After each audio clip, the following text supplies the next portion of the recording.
everyone. Today I want to talk to you about the vagus nerve and the role that it plays in your health. I was actually inspired to share this with you after my partner and I attended a lecture that Deepak Chopra gave the other night, and he mentioned the vagus nerve, and I had a recollection of the role that nerve plays in our body, partly because of my history as a home birth midwife. We were very cautious if we needed to do neonatal suctioning not to hit the vagus nerve in the back of the newborn's mouth. So I understood at that time kind of the impact from that standpoint, but I wasn't exactly sure what the full role of the vagus nerve is in the system. So I'm just going to describe a little, and I did take some notes here, so I want to, I apologize if it's distracting that I'm looking down a little bit, but I didn't want to miss anything, and there's a lot of good information. So the vagus nerve plays an incredibly central role in our emotional and physical health. The vagus nerve essentially extends from the brainstem down to the stomach, the intestines. It also innervates the heart and the lungs and connects to the throat and facial muscles. So any yoga practices that stimulate these areas of the body can actually have a profound influence on the tone of the vagus nerve. And we want that nerve to be well-toned for many different reasons that I'll go into. I was also inspired to share this with you because a lot of kundalini yogic practices are working with the stimulation around the vagus nerve and the vagus nerve tone. So vagus nerve yoga can actually help us reclaim the balance back into our bodies and minds using tools of mindfulness, of conscious breathing, and physical postures. So healthy vagal tone can actually be thought of as an optimal balance of the parasympathetic and the sympathetic nervous systems, and the action that allows you to respond basically with resilience to all the ups and downs that we do experience in life. So the nervous system is built around the balance of two opposing actions, and many of you have heard, so we've got the sympathetic nervous system, which is associated with the fight or flight response. I think I've actually discussed that a little bit in a different video. And this is the response that ends up releasing into our bloodstream cortisol. So those are the stress chemicals that go when you enter into a fight or flight response. The parasympathetic is associated with relaxation, with digestion, with regeneration. So that's parasympathetic, and then lots of us have learned and know about the sympathetic, which is fight or flight. So these two parts of our autonomic nervous system are meant to work in rhythmic alternation, right? So in a healthy life, we experience both of these responses in ways that help us and help our systems. So with fight or flight, there are reasons that we have the cortisol that releases into our bloodstream. If you need to yell at a child to get out of the road, that's what kicks in, and hopefully safety is the end result.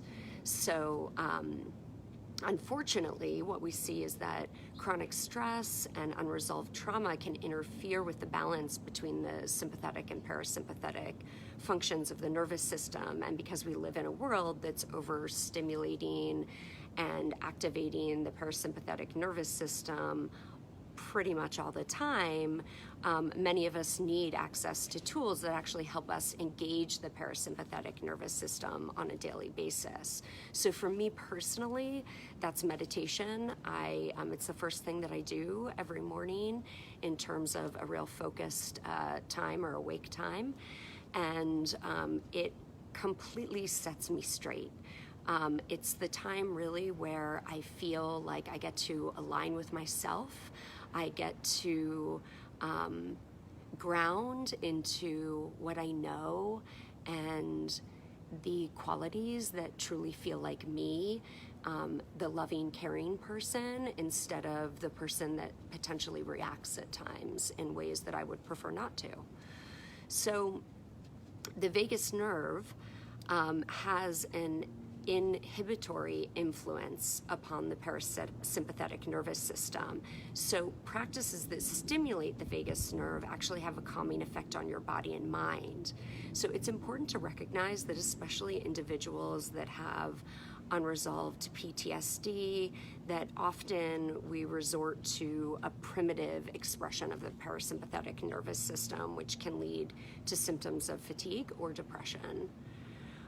So if that's left untreated, the chronic stress and the unresolved PTSD can basically disrupt our physical, mental, and emotional health. The good news is that we have practices that we can use to focus on actually stimulating the vagus nerve, creating that tone, and really bringing ourselves back into a general health balance overall. So an increase in vagal tone is linked to a reduction in inflammation. I know I provided you all with a little video about turmeric, the amazing exotic spice that has the most high in antioxidants across the entire world. So this also is actually an anti-inflammatory creator within the body as we exercise the vagal tone. So you can,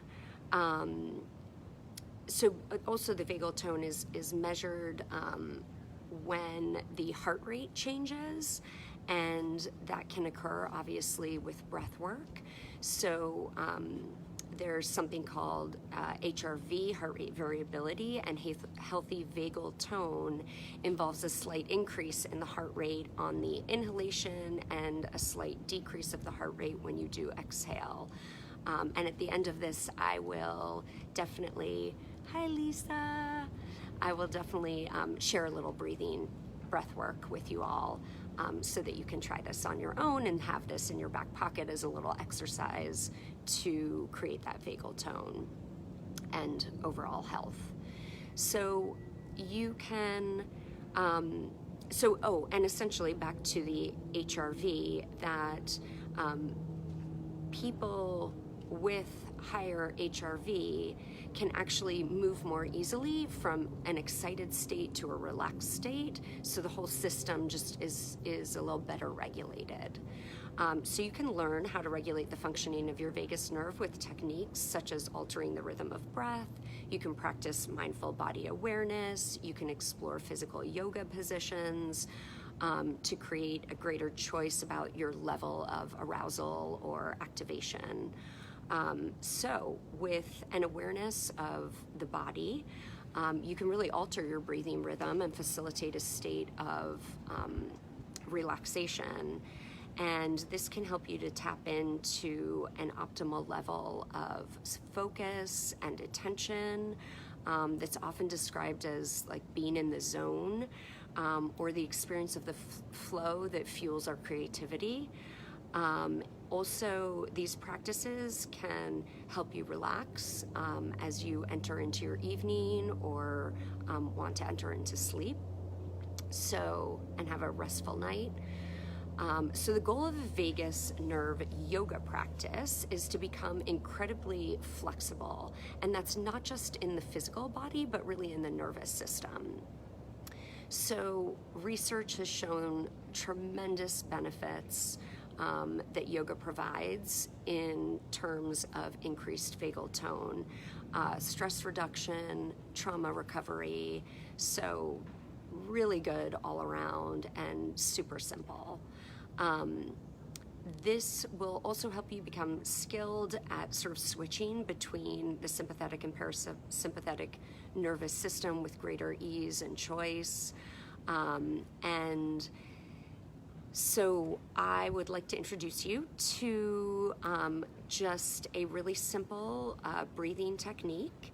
And many of you actually have probably heard of Ujjayi pranayama. So what this is a breath that has a slight constriction in the back of the throat. Sometimes people describe trying this by imagining that you're breathing onto a mirror and that your breath would be seen there. So something like, so what we're going to try together is the Ujjayi breath work, where I'm going to have you inhale for a count of 4, and as you inhale you can also kind of pull in your diaphragm a little bit so that you're hitting that vagus nerve and stimulating it. You're also going to be stimulating it in the throat chakra, so you can breathe in for 4 counts, tighten a little in the belly here, and as you breathe out, you relax and the belly completely relaxes, and the sound is kind of a constricted noise that's coming out of your throat from the breath. So I'll go ahead and do this for 2 rounds. Hopefully you can hear my the noise that I'm making. I don't know if you will be able to or not. We'll see how good these little iPods are. And people also sometimes refer to it as ocean breath because of the sound that it makes and sort of the rhythm that one can get in. So, so here we go. Count of 4 on the inhale and a count of 6 or 8. I'll probably do 8 on the exhale. So you can just relax. If you're driving, be careful. All right, so inhale for a count of 4.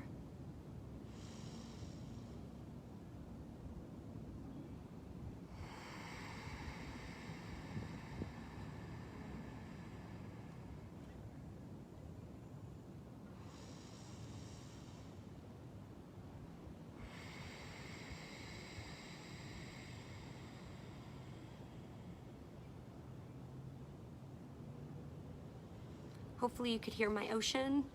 I don't know if that was internal or not, but I'm sure you can all get that and pick it up pretty quickly.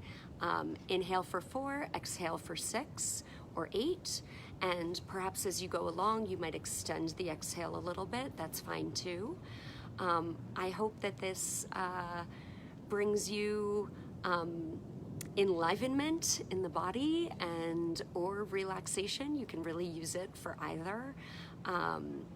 And that's it for today. Nice to see you, Lisa. Thank you so much for joining. Please comment, let me know your thoughts, let me know if you tried it, the Ujjayi breath, and if you liked it, what the results were, and let me know if this was helpful. Do you like this kind of some of the more medical explanation behind some of these practices that we're doing? So thanks everyone, happy Thursday, see you all tomorrow.